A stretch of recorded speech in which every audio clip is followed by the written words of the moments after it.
Goes, the last person I ever want to meet in my deathbed is the person I could have been. Right. And I don't know who that guy is. I don't want to meet him. But in my head, like I got this tick. I'm like, I want to figure out who that guy is.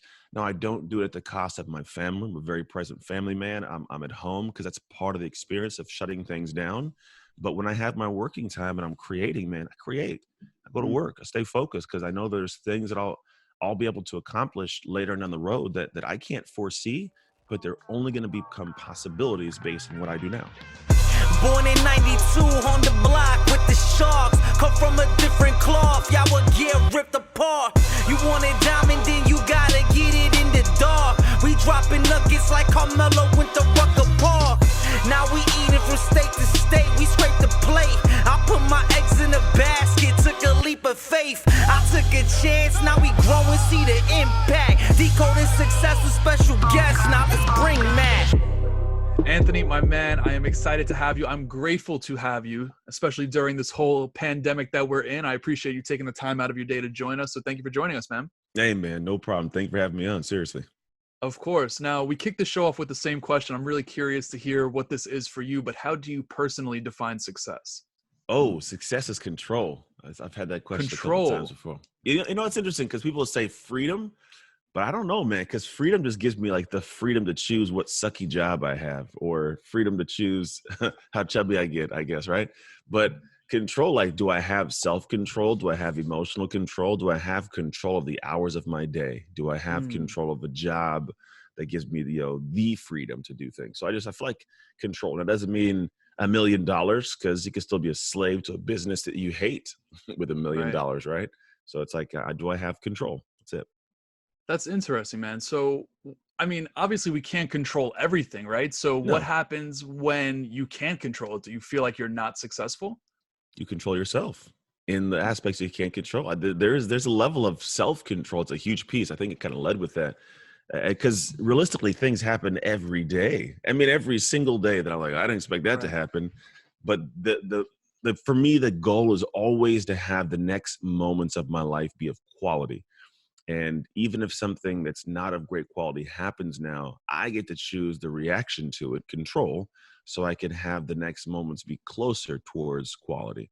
So even those things that I didn't expect to happen, which is, life, because life happens between your plans, even then I have a control of how I experience this and how I choose to experience it.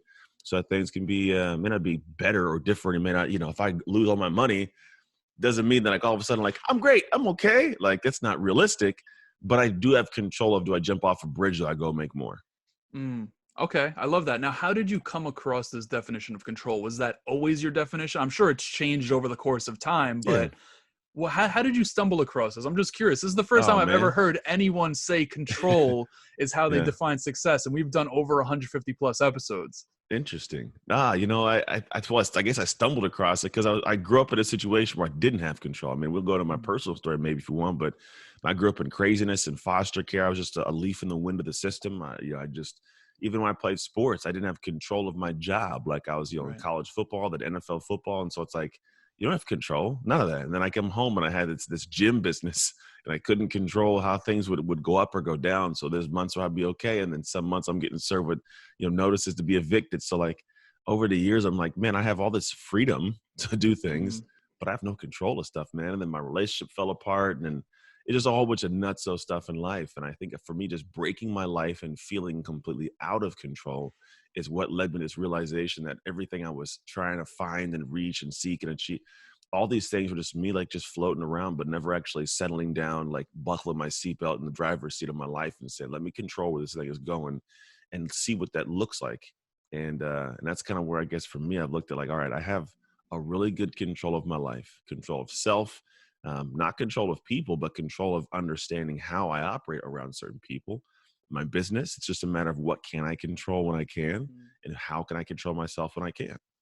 Yeah, man, I love that. I appreciate the vulnerability. I would love to go into the personal journey. And I think one of the questions I typically ask is, who is XYZ in high school? But even before that, man, you had the odds stacked up against you. You said that you were in the foster care system, and I was unaware of the statistics around foster care children, right? And I saw Yeah. them on your website, and I can't quote them verbatim right now, but I saw 70% of inmates were previously in foster care. And Yeah. I think there was another statistic that really stood out to me, man. 51% of the homeless population are former foster kids. Like less than 1% of foster kids ever graduate from college. That's crazy, man. Like, you had the odds stacked up against you. How did you find Super. out, how did you come out on top, right? I mean, Yeah. were you ever victim to that? Oh man, there's times when I got into stupid stuff. At 17, I almost got well, actually did. I got arrested for breaking into cars with some buddies late night, doing dumb kid stuff. Just I'm a Yeah. cool guy, and so yeah, I've definitely had my opportunity to slide downhill, and it's just kind of there. Because the funny thing is, most people ask like, "How'd you beat those odds? How'd you not do that?" Because then on top of that, I go to the NFL, which is what 1 in 20,000 high school football players will do, and then my business, I just sold it after 10 years, my first business, the gym, which is, 99, like less than 99% or something. Sorry, less than 1% of businesses will be around in 10 years, right? So all these Right. things kind of just kept running. And the only thing I can think of is like I beat the odds because I had this adoptive mom who she came into the picture. And she passed away in 2014, but she came into the picture at a time when I was 6 years old and super cut off from the world. I'd already been, starved and beaten by 5 different families. And I was a really emotionally angry, shut down little kid. And she just unconditionally loved me past the crazy. Because when you're like that, you're a crazy little kid, man. Like when you are, I was told the first week I was in her home, I broke like 3 lamps, probably on Wow. purpose. Because like what you do when you're a kid and you're foster care, you just want to go back to your real mom. So I'm going to do everything I can and make them not want me so I can get sent back. That's what they'll do. They're not going to do that. They just keep putting you in new houses. So I just kept doing these things. And then eventually, it took 8 years. I was adopted at 14 with that family. And an all-white family at that. I'm the only Black person in an all-white family. Even with that, like she just loved me past the school crazy, the home crazy, all those things. And it gave me a sense of self and just a sense of we'll call it confidence that like made Right. me believe I actually deserved something decent in life. And so I started building when I was around 15. I started building on top of the small successes I had day by day by day by day. Like seriously, like stacking Legos to build an actual real house. That's what it felt like. Just Yeah. little itty bitty bricks. And it turned into this thing where I've at this point in my life, I don't want to let yesterday's Anthony down. It's just a compounding. I've had my times where the Legos got kicked in because that's life, but that's essentially how I picture it. Right. So do you ever feel like you've had to do inner work in regards to tending to that little child that's inside all of us, right? Oh yeah. Like what does that inner work look like for you? I'm curious because it's something I'm doing, man. And Yeah. I like to be the person that destigmatizes this stuff. I'm 27, 6'5", former athlete myself. Yeah. We're taught to be that bravado, that macho guy. It's funny. I got arrested at 17 too, so I resonate with you on that point. I'm just curious what that inner work looked like for you. Oh man. So you gotta fast forward to like 20, what was that, like 2013, 14, probably around 14, man. So like I guess so just I got into NFL about 2008. I tear my shoulder playing against the Philadelphia Eagles with the Pittsburgh Steelers, and I come home and unbeknownst to me, it was the end of the season, but actually end of my career. And eventually, a little bit later, I ended up, opening this gym because my degree's in kinesiology, and I figured like I'm just gonna do something else that's gonna get me, passive time till I go back to the league. And then I found out nobody else wanted me. And so I ended up hanging the jersey up, crying in my office when it all took place. Like it sucked. And then I had to figure out how do I rebuild this guy, this bravado, this sense of identity that I'd built up as the athlete. 'Cause that's all that made me at this time. All my life that I like my cognitive life was the football player. And so I get this point where I'm like, now I'm gone. I have 2 more kids at my high school sweetheart who went to college with me. We had our first son in college, had our twins when I came out of the NFL. And now I got 3 kids and I'm at the gym 6 a.m. to 10 p.m. trying to make this thing run. I'm making no money. I'm looking at bankruptcy 9 months in. All the NFL money's gone. I'm out of shape. It's like, I guess everything you can think of that made me was gone. So I get to this really dark bottom. I'm like, man, I don't want to be here anymore. Drive off one night, assume I'm going to go find some rat poison. Thankfully don't. The wave of pain subsides and I kind of have somebody plant the seed which was like, 1, don't ever do that again. 2, you don't realize like I feel like I lost a hero because we know what you've gone through in life and people might not say it to you, but you're inspiration. So I had this weird little seed of like, what if all this crazy was worthwhile? and useful to somebody. Although like I'm not in the place to, when you're in that place, you're not supposed to help people. Like that's not the time, that's not the time that you go start helping people. So I fogged up. I just started living life in this really deep fog of just floating, going through the paces for years. My mom passes away in 2014. And I'm kind of trying to figure out, okay, I want to look into this, doing something, because here was a big thing for me, and like how I did the personal work was, this is kind of the path to it is, I realized my mom's body, she passed of MS at 47, and my mom's body stole her potential from her, stole her ability to go live a life that was full. And I was in this process, this point being in a fog, and I'm like, I'm not even really living my life. She gave me the opportunity to, like, I got to go see what's my full potential as a human here. What can I do? Like, what can I do past the odds of foster care and all the things I should have done and shouldn't have done? So I started venturing out and like starting to work on, me. And this was the first path to it. But I started doing the work that everybody chooses to do. I'm going to read the books, and I'm going to get woke, and I'm going to learn about self. I'm going to do cool posts, but I wasn't working. Like there's the work that you think you're doing, and then you're like, why am I still feeling like the same guy? Why have I done all this work, but I feel broken inside? Like, what is that? And so what I found was 2016. This is a real moment that started taking place. I've gone through a divorce. I'm in the middle of custody battles. At one point, I'm living in a 500 square foot studio apartment on a twin bed with my 3 kids and an air mattress next to me. Just everything was, I had to borrow $5,000 from my ex-wife during Christmas time to pay bills and pay for my kids' Christmas presents. Ex-wife, not current, like this is lows, man. And I woke up one day, I had finally somehow figured part of the business stuff out. So fast forward a couple of years, I'd made like really good money. I made like $250,000 in this contract for fitness with a local power company. And so now I wake up in 2016, I'm in the Playboy lifestyle, man. I'm dark inside. So you got the, women and traveling and all this kind of stuff. And then I wake up one day and I'm looking at this woman who I went to Russia and flew a Russian woman out, couldn't even speak English. And it was like the Playboy guy, got the foreign lady and I woke up disgusted, man. I remember looking over and just this wave of like, who is this dude? Like, this is not somebody that I'm proud of. This is not someone I ever want my kids to see or act like. This is not someone that God would ever want me to be like. And I would never want my mom to see what I've turned into. And it was this journey of like, dude, you suck. Let's figure this out. Because I was the common denominator. We're always the common denominator in situations. So what I did, literal actual work, I sat in a brown couch and stared at this wall, a brown wall in my house. And I just sat there and asked a bunch of questions of, Anthony, how are you here? And I look at it metaphorically like a computer. Like I'm on a computer, you're on a computer. These computers, they operate with hardware that has, software running. And there's programs in the software. The programs, are going to be like the Chrome or the Zoom we're on now. And sometimes you get alerts that says, hey, this program needs an update. No, snooze that. I don't got time for all that. Come on, you need to update your Chrome. Not snooze. Give me 24 hours. I'll check it later. If you don't ever update it, eventually the programs, they start bogging down, like, and the software doesn't get updated. And all of a sudden you might get that spinning wheel of death. And then you might want to open in safe mode and see if I can fix things, but it never really is fully functional. So eventually, like, whatever, fine, I'll click it. I'll wait 30 minutes. Forever. I got something to do. It'll download and it'll upload. And then all of a sudden things work, but it takes time. So humanistically, this is the exact same thing I did, because I work in identity, and that's really the software on your hardware. So for me, it's kind of like a lot of us have got this 2020 hardware, but we got Windows 95 for our software, and we're operating off of things that were inset in us unintentionally as identity programming back when we were 15, 16 years old. We've been running with that for years. And all the programs come up and say, hey, Ant, you got to be a better husband. No, snooze that. Hey, you got to be a better dad. No, snooze that. Hey, you got to take care of your body. Snooze that. You got to be better at work. Snooze. I don't want to do that. And I kept snoozing everything. And now I get to this point in my life where I realized, dude, my programming is just, it's 95. I'm operating out for a little foster kid that didn't think he deserved much, didn't know how to work real hard. Football was the one thing I could figure to do because it was just an expulsion of just energy, right?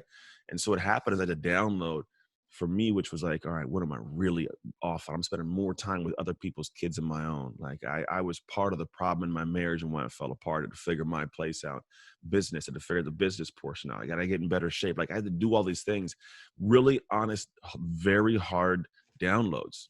And so then I had to say, okay, let me upload into my life the actions I got to take to fix this. So apologies, doing more work, the right work, not just the work that felt good, the right work, Right. and it took a lot of like shredding of my ego. And in doing so, it gave me a self-control that Mm. allowed me to get to the point of being able to control the outcomes of my life a little bit better. And so, I was 2016, January 1st, what that was. By October, after 3 years divorce, I was back with my ex-wife. We were back together now a little over 4 years.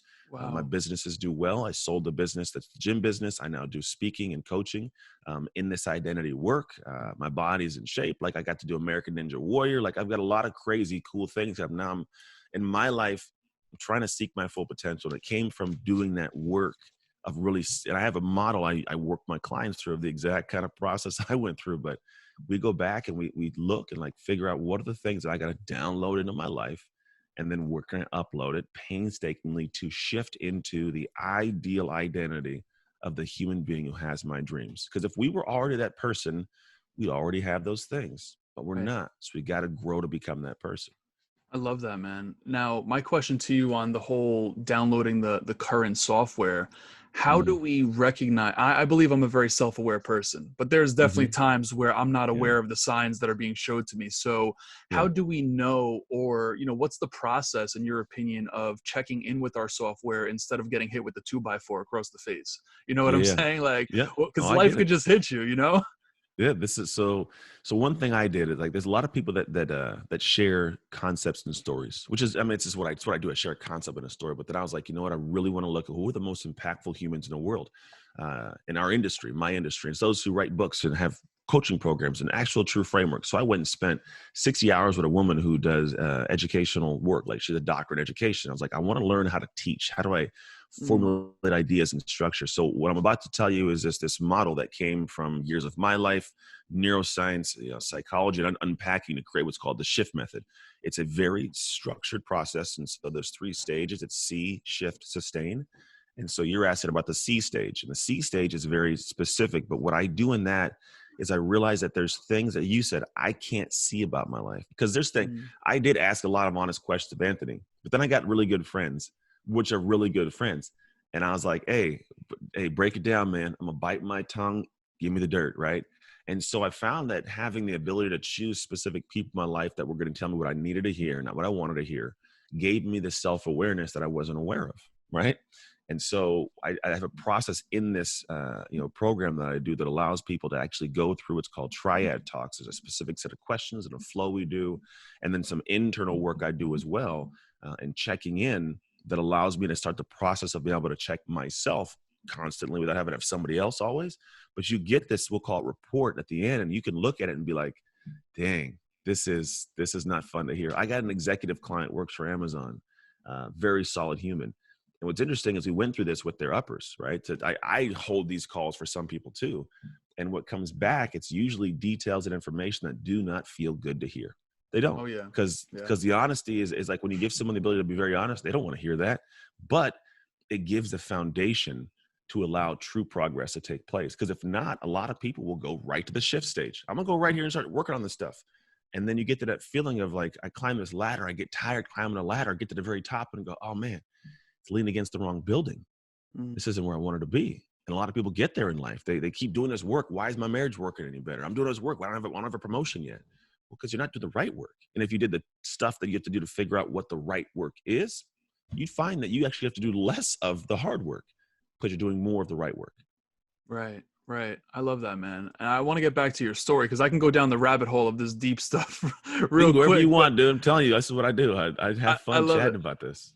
All right. So you know what? You do podcasts often. What's a question you wish more people would ask you, and how would you answer it? That's a very good question. That's not one I actually ever get, my man. That's the purpose, man. Questions. People ask. So this is one of the questions that was actually posed to me, and I wish people would ask this question, but they don't. And so the thing is it's how do you do more as a human? I think that was one that somebody texted me one time. I've never gotten a podcast. So how can you get more done? Like, or do more? And it's not a productivity thing. Okay. I think to do more, because you hear that as a productivity, right? Most people are like, how do you do more? And I don't think productivity is always the key. I think for me, I genuinely have this rooted thing in like, I want to do weird stuff. I want to find, like, I might fly to Portugal at the end of August for a TV show that just, cause I just do weird stuff, man. I'm gonna hop on and try these things out. And I look at doing more as stretching into this space that most people don't, as they get older, don't stretch into. So when we're young, we have this really big view of the world, right? And so this big view of like, man, I could be an astronaut, and I could be a teacher, and I could be a podcast host, like all these things, right? And then as we get older, we start getting to here. And it gets tired, and it gets tired. And eventually when I'm older, I'm just here. That's all I do. I go to Wall Street. This is my job. Or I go to the pizza shop. This is my job. And my life becomes a tunnel. And I was there. When I had my gym, I lived in this one street that was a mile away from my gym. And for a week, I remember one time, like, I never left that street. Like, I was here in the entire world. I didn't leave a 1 mile radius for a week. And I was like, man, it's just a weird, when I look at it, a weird feeling. And so when I say do more, it's not about getting more done. It's about literally trying and doing and experiencing more of life, because people fail to comprehend that life is lived outside of your norm. Like, you can live your norm, but there's actually something called event horizons. There's a study done, I can't remember who did the study, but if you look at like a 10-year period, people do the exact same thing for 10 years. Like, I go, here's where I work, and I go to this cabin, and for my vacation, here's where I go to work, and I go to Christmas, I go here, and it's the same process. We get used to a tradition of it all. We have less very big, what we call event horizons, and moments that we recall. So 10 years feels like a year or 2 years. It all merges together. But if you look at expanding and say, okay, every year I go here different, I go there different, I try new things, 10 years feels like 20 years for some people. Right. So for me, it's when you do more, you get to experience more, but you actually like elongate the feeling of how your life is. And so like at my age, I'm 36, I'll be 37 this year. I feel like I'm 57. Like there's so many random things I've done and been in just the last 5-6 years. And it's more so because like, I want to do more in life. I want to see what's possible. I want to write books. I want to be on TV. I want to do a movie for no reason whatsoever. I want to do certain events. I want to try it all, not because I'm trying to figure out who Anthony is, but I want to show Anthony who Anthony is. Because I know who I am as a core human. But I want this guy to like, hey, dude, what can you do? Because I have this quote that I live by, and it's one that I randomly made up years ago. And it goes, the last person I ever want to meet in my deathbed is the person I could have been. Right. And I don't know who that guy is. I don't want to meet him. But in my head, like I got this tick. I'm like, I want to figure out who that guy is. No, I don't do it at the cost of my family. I'm a very present family man. I'm at home because that's part of the experience of shutting things down. But when I have my working time and I'm creating, man, I create. I go to work. I stay focused because I know there's things that I'll be able to accomplish later down the road that I can't foresee, but they're only going to become possibilities based on what I do now. Right. There's so much growth in what you just said, man. Those experiences are like no other when you just, step out of the box. That's such a beautiful thing. You mentioned you're going to Portugal. Where's your favorite place to travel to? I've been a lot of places, man. Favorite place so far? I liked Greece. I went to Mykonos, Greece, and I got to jump in like the Aegean Sea. That's super cool. But man, I don't know. I've been to like, it's nice. Turks and Caicos. That place is beautiful. Okay. I love that. Some beautiful water. I went after one of the I think it was hurricane, one of like Maria or something, one of the big hurricanes I went after. So like everything for the most part was shut down, but the water was just pristine blue, man. It's beautiful out there. I love that. I love it. Travel's huge, man. But I'm curious, like at what point on your journey did you know that you could make it to the NFL? Like, I want to get back to junior year of college. Junior year of college. Really? Yeah. It's weird. All my life. So I was talking to a guy yesterday on my podcast, and his name was Jim, and he was talking about how, he was a fat kid, and then now he's a skinny kid, and he always had Fat Jimmy in his head. And I was like, dude, you need to turn that into a book. Like everybody's got Fat Jimmy. Everybody's got that, like the person in their head, they're like, that I'm not that good. That's not who I am. And so what I explained to him was like, I had, we'll call it foster care Anthony in my head for a lot of years, which is I'm this foster kid. I don't deserve to get a college scholarship. I don't deserve to be on the big lights. I was on billboards in college. I went to Oregon, man. I had legit billboards and trading cards. I was killing it. And like, there's still that part of me that was like, but I don't know if you deserve that. Your mom didn't love you, man. She gave you away. You're the only black kid in an all-white poor foster family. Like, that's not what you do. I'm the only athlete in the family. My mom's got MS. Like, dude, this isn't your pathway, Aunt. And as much as I would work, I was working to prove to myself that I earned the right to work hard. It's a weird way. Like, I had to earn internally the right to feel like I deserved to have success from working hard. And so like football, NFL, that wasn't part of the plan until like my junior year. I'm like, wow, I have a shot. Senior year, I led the Pac-10 in sacks, tackles for loss, forced fumbles recovered, like balled out. And like, it was this thing where it's like, no, like I do have the capabilities to get to that next level. And that's when it became a plan. But prior to that, man, high school, like, it wasn't like I'm doing everything I can to get to the NFL. Like, there was only one guy, his name was Tim Manley. So my high school principal, Jeff, I think his name was Rich at the time, he did not believe I would make it anywhere in the college. He was like, this guy's not gonna be anything. Like, that's what I heard to the grapevine from a couple people. Like, Jeff used to tell people, like, Anthony Trucks is good in high school, but he's not gonna do much more. And I was, buck, 75, buck 83 in high school. And then I had this guy, Tim Manley, who was a yard duty, really good dude. And he would sit down with me. He'd drive me around like, look, I don't know how to tell you this. Like, I'm the only guy that maybe sees this, but I believe you can play in the NFL one day. Like, not even my mom and dad had been telling me this. Not opposite, but, they don't know what's supposed to go on. They're just kind of floating around, just doing their thing. And so that was the first time someone even put the seed of NFL into my thoughts. And it was interesting. I was like, all right, maybe, but it wasn't a goal. Like, it wasn't this thing of like, I just was like, all right, I'm just going to see what the next thing is. And high school was college, then college eventually became the NFL. But yeah, it's weird. Most people like, oh, you must have wanted to play since you were a kid. Like, I didn't play football till I was 14. I had no aspirations of anything higher. Crazy, man. So I'm always curious. I've had a few NFL players on, NBA players, MLB players. I'm always curious to learn what they picked up just from being in the locker room and being in proximity. Like, Oregon, man, I'm sure you played with some awesome fucking people. NFL, same thing. Like, what did you learn from being in a locker room with people that are on that level? Because like you said, what was the stat? Like 1 in 20,000 high school players, make it. Like that. That's crazy. So you're at a certain level, man. That's a different ball game. I'm just always curious what to take away from that. I almost, the best way I can explain this is you got to be so great that it looks goofy. And what I mean by that is, if you look at all like the stars, the most baller players at any kind of level, they have a weirdness to them. There's like a goofiness, a playfulness. And we all almost envy that. We're like, how is this guy, how is he so big, so fast, so strong, but he looks so playful, like he just is chilling.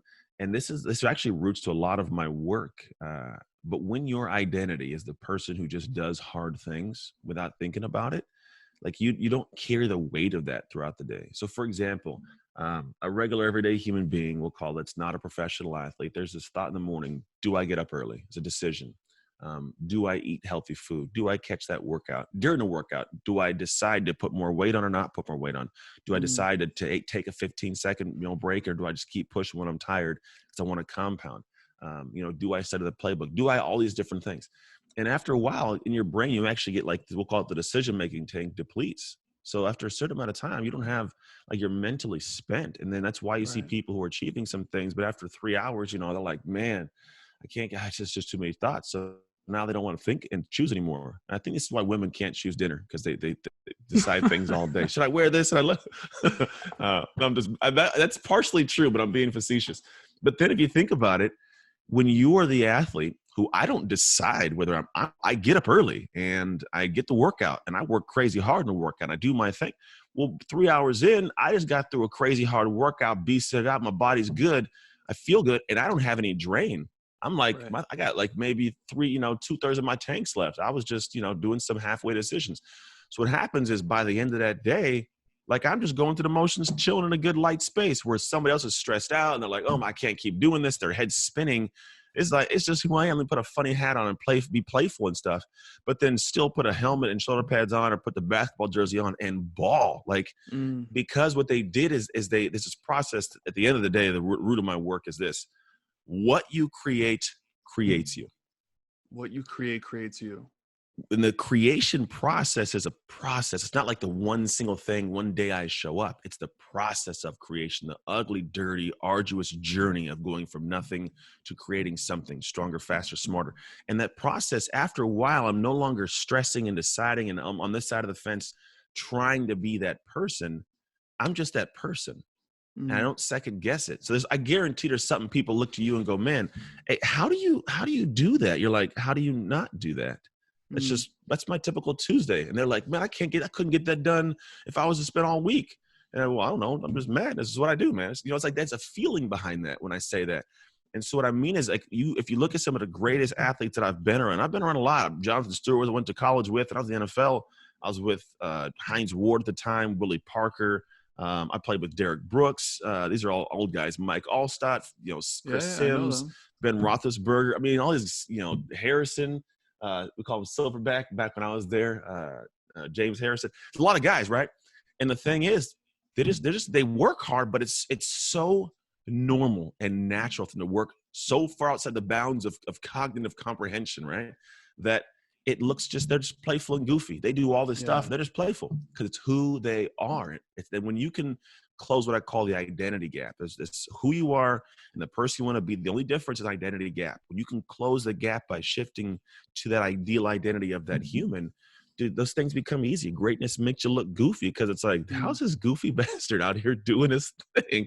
And it's like, this is who he is. It's just who she is. She just worked so hard that she created this person through arduous journey, but that created that person inside to who they are now. Yeah, man. Now, what was the shoulder injury? Was it a torn labrum? What was that?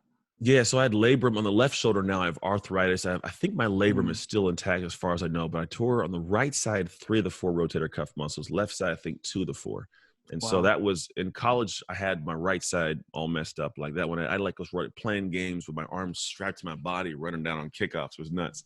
And then in the NFL, I had somebody jumped on my back when I was playing against the Eagles and tore my shoulder out. So labrum, and then I had to put some anchors in there. And then I had like 2 of the 4 rotator cuff muscles kind of got torn off.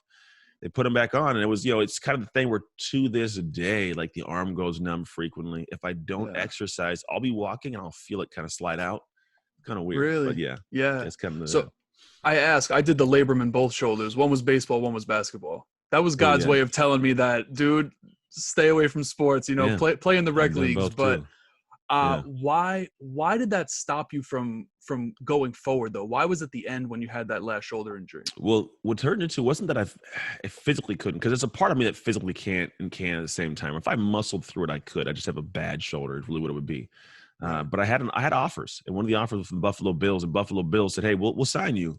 We'll put you in, but we're going to put a waiver on your shoulder," which means that if you get hurt for any reason, no one covers it. NFL ain't covering it. We ain't covering it, so you're going to cover it. And a surgery is, $100,000+ easy. Oh yeah. So I'm like, well, what do I do? And my agent, he says, well, honestly, this is what's going to go on. Every team that you go and talk to, they're all going to have similar asks. So either you put your family's future at risk by, because if you hurt your shoulder and can't fix it, you might have no ability. You'll be handicapped.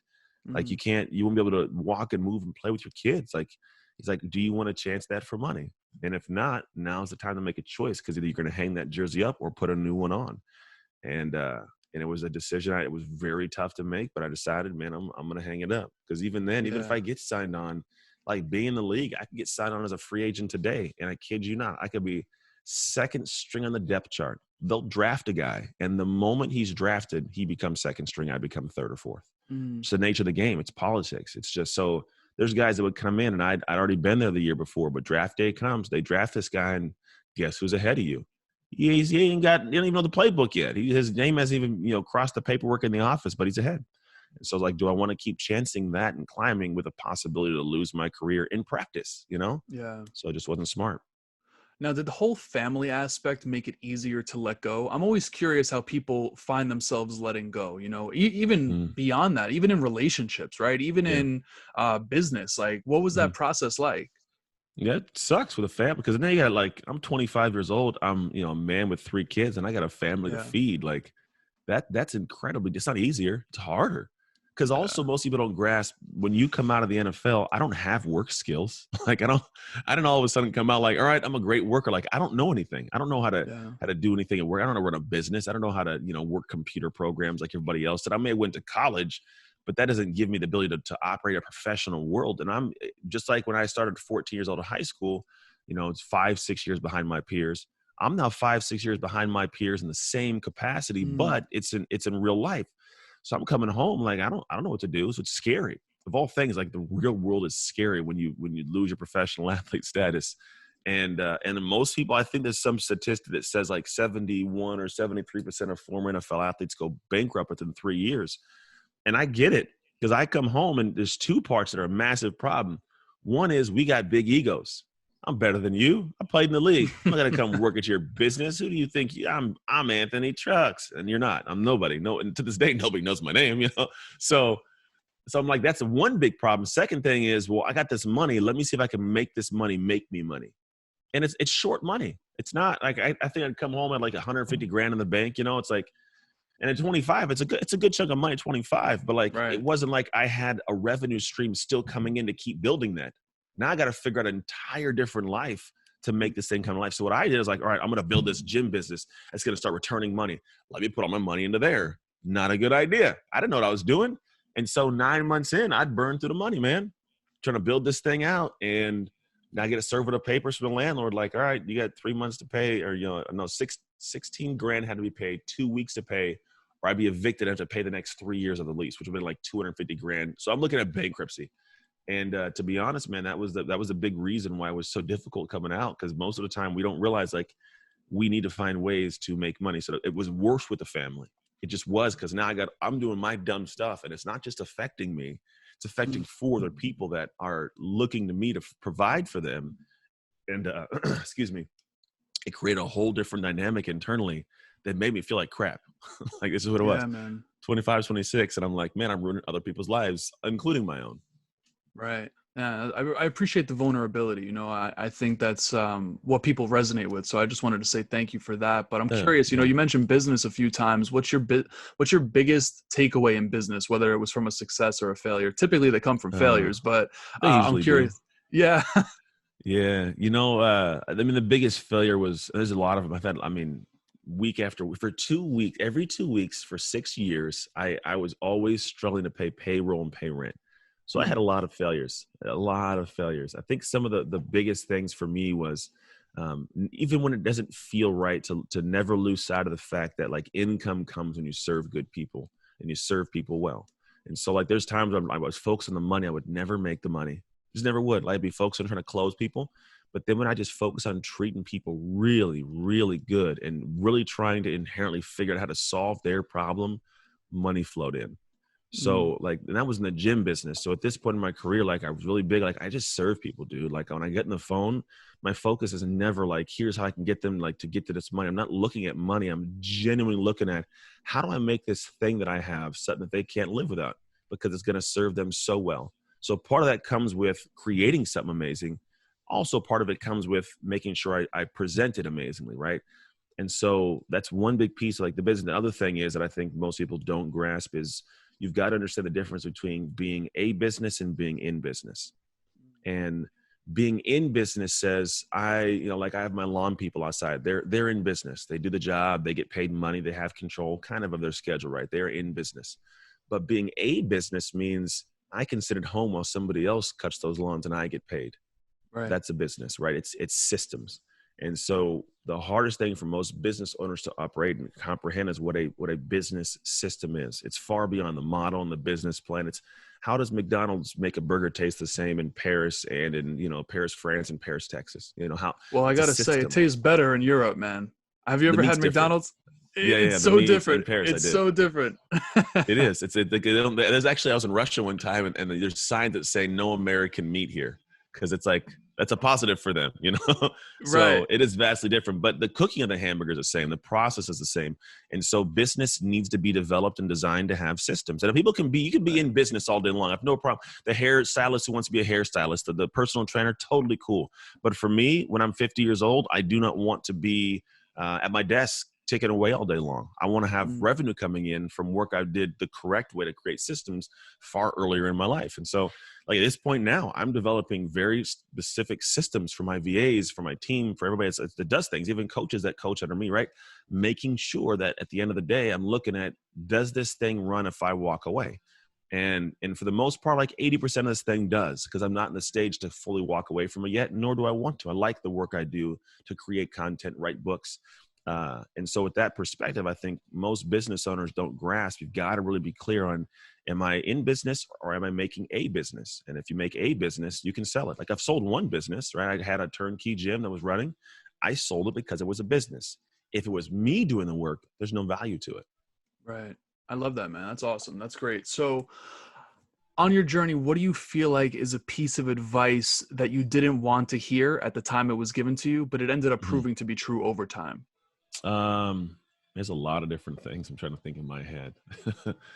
So you want to go personal, you want to professional, you want to go health. What would be a direction or an area you want to land in? Because I got something I could give you for each one of those, I think.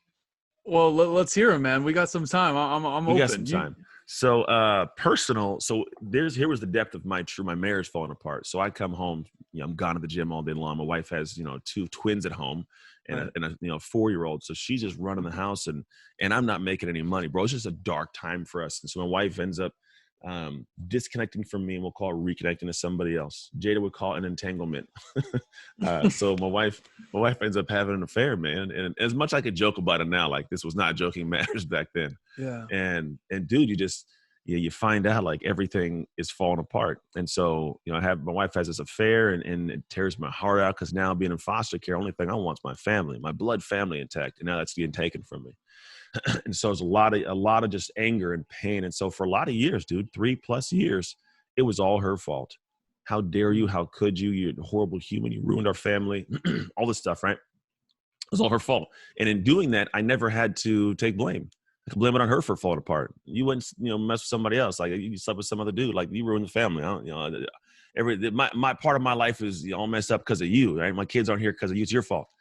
And it's hard because in that space, you feel helpless and hopeless. And so the problem is that turns into every other relationship becoming one where I figure, well, hey, no matter what I do, it could happen again. Why even try that hard? Why be a good guy? Why, Right. not in the sense of like not cheat, because it's not who I am to cheat, but like, why, even go out of your way to have these hard conversations or, do nice things? Like, that's all going to go that way anyways.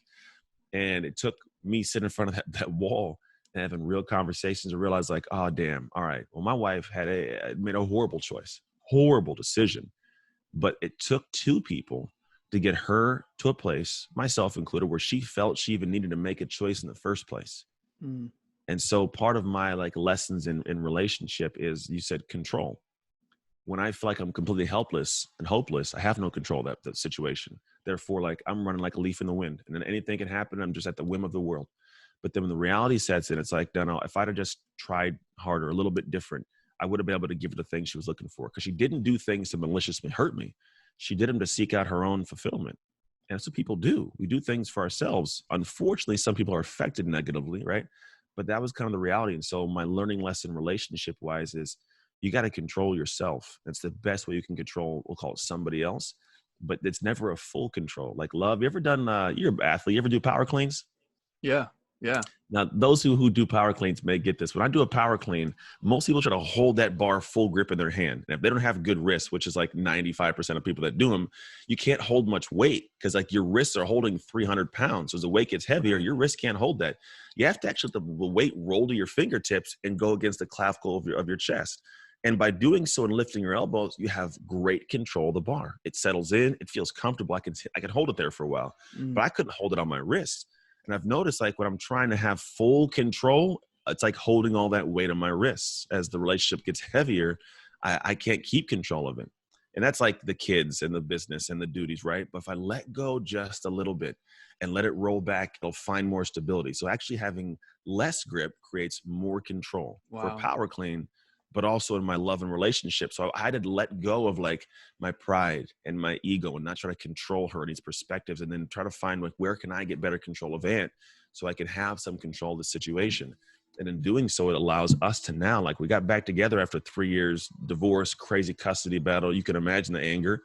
And I took my own role in it, and it allowed us both to grow as humans. Because now I could say, okay, crap, I had control. I shouldn't have been at the gym 6 a.m. to 10 p.m. She didn't have a husband, and she had 3 kids to tend to, right? There's this little bit of dying inside for every day. And I wasn't even making the money that I should have been making while being gone, you know? And then for her, it's like she had to learn to control her emotions, to control her ability to communicate with me, because she grew up in a situation which was always amazing. And so when hardship hits, she didn't know how to deal with it.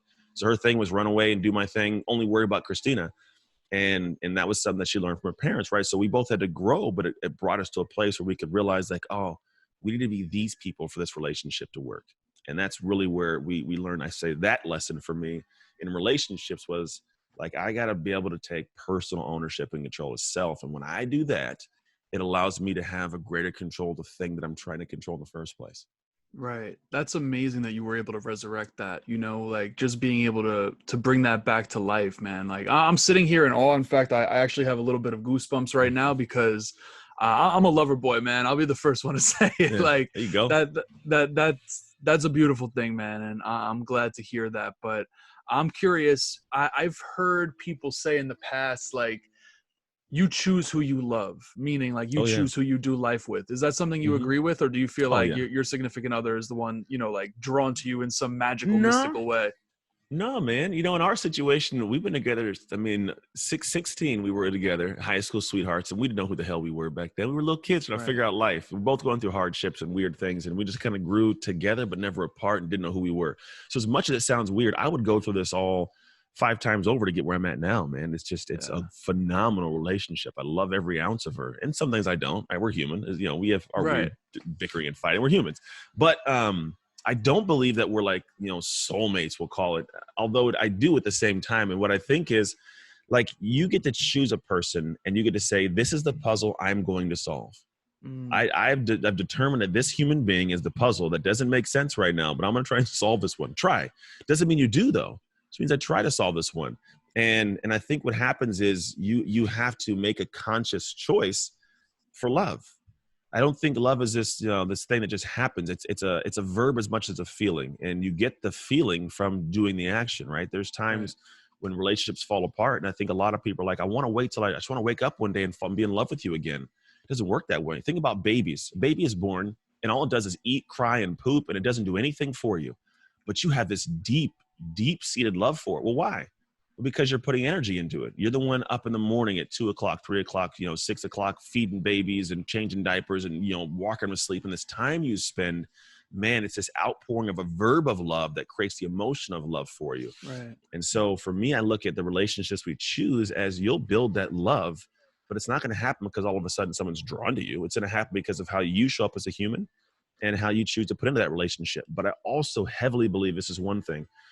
If you're putting love into the wrong area, you'll end up finding that you pour out from a cup and never get the cup refilled.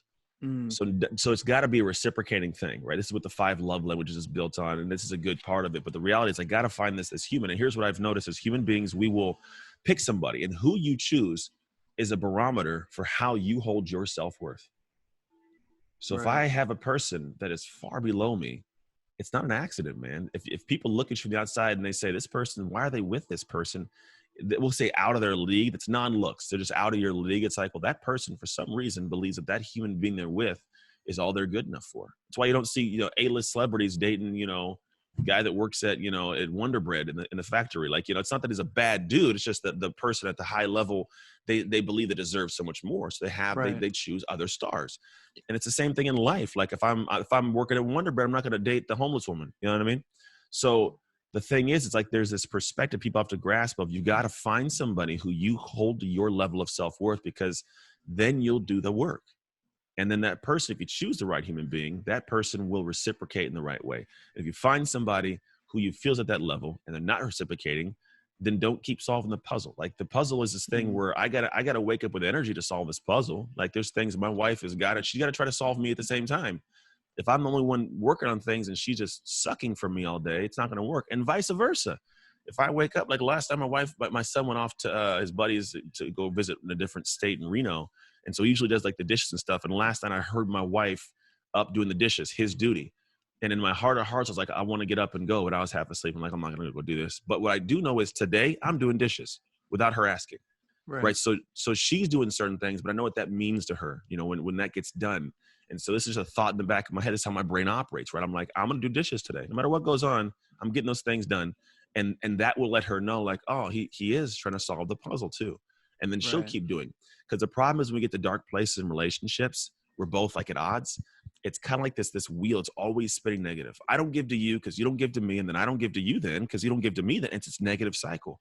And the only thing that we're trying to do is get it running in the positive. I want to be able to give to you. So you give to me and I get, but if you do that expecting, it doesn't run right. If I do something like, well, I did the dishes yesterday, you should do this today for me. Like, you can't ask for it because now it's your idea. Nobody wants to do what you want them to do. That's just right. Like, I don't, unless it's a coach. Like, I don't want anybody telling me what to do. It's got to be my idea. I'm not going to take your ideas. Yeah, I'm not going to fight for your idea.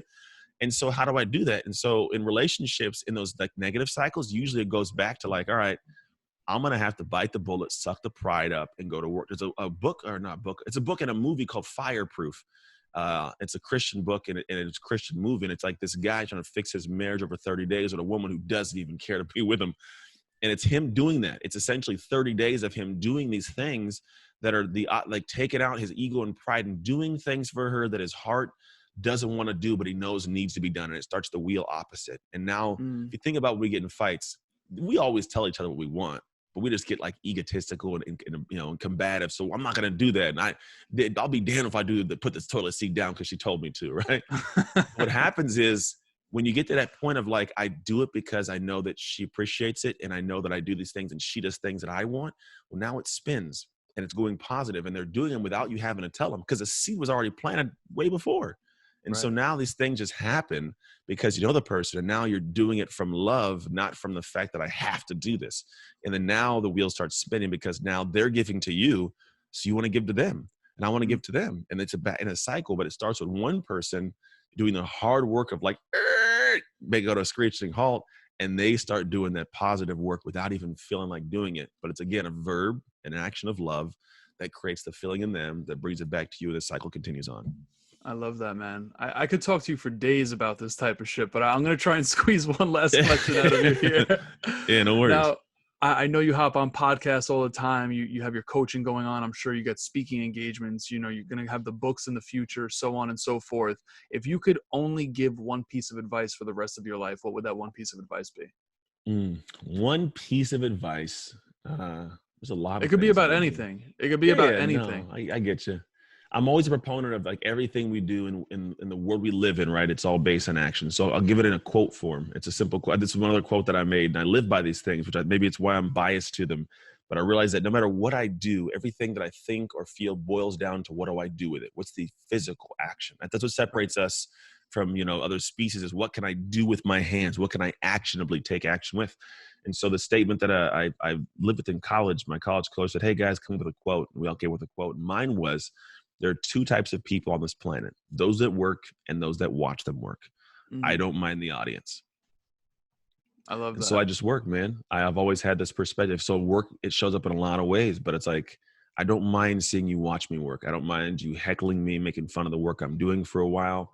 I don't even, mind the fact that sometimes the work doesn't pan out. And you're right and I'm wrong, right? But at the end of the day, it's that work that separates all of us. It's I guarantee so many other people have had similar ideas and thoughts to do with exactly what I do, but I'm the one taking action. I'm the one working. And I don't need anybody to praise me all the time. Like I just got to know that I'm doing what I got to do so that I don't get to my deathbed and wonder who I could have been. And it's just a process that the helmet's on, the head's down. I'm doing my thing, man. Just, chinking away, singing tunes in my head. But like I get to that point of I'm trying to get so used to it that I look goofy. That what people see is this lighthearted guy. And I'm a lighthearted guy, but damned if I don't get a ton done on a daily basis. I love that, man. I appreciate you, man. Listen, this has been an absolute pleasure. I'm going to make sure that all of your social links, websites, all that good stuff is in the show notes of this episode. But cool. If there's anything that I don't know about that you want to make known now, any special projects you got going on, let's, bring that about. Yeah, no, I mean, there's not any special projects. I'm in the process of writing the next book that I'm writing. So that should be fun. I get this all hopefully gets done by the end of the year. It's not a matter of writing it, but it's all the little nuances in between getting it out and gone. And it's not a hard thing. It's just, I'm at the house and you think that being home, we're all home. We got, less work to do. This is what I already did. So I have more work. And outside of that, man, I think just I have coaching programs that are launching at a group level here pretty soon. I'm really excited about those because it allows the work that I have to get into more hands.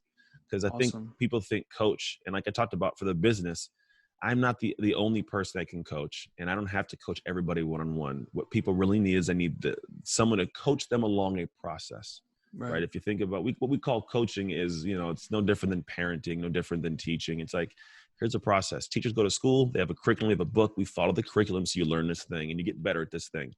Same for what I do, but I'm just affecting the outcome of how somebody sees themselves and what they'll be able to accomplish potential-wise.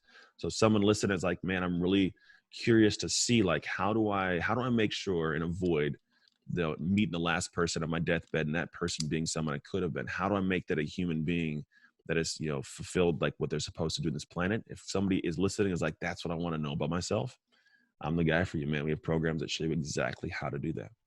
I love it. I'll make sure that they could find all that stuff in the show notes, man. And I appreciate it again. Want to express my gratitude. Thank you for hopping on here. Very welcome, man. Thank you for having me. Born in 92 on the block with the Sharks. Come from a different cloth, y'all would get ripped apart. You want it diamond, then you gotta get it in the dark. We dropping nuggets like Carmelo went to Rucker Park. Now we eating from state to state. We